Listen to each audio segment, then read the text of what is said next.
Tredan di war dourlouz ker. Tredan avait produit di war un navel, un eul, un dour. A di war un dourlouz, pete virfe. Sais-tu a peso begred e Portland, ker vras Oregon, gant un ambregerez American Lucid Energy.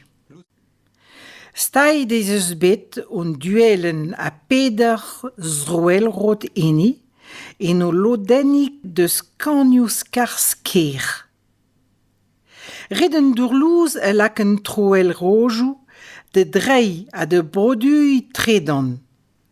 Kanze, e halo ker Portland produi mur dredan glas a pourve e tam un ol zavadurioù foran ena.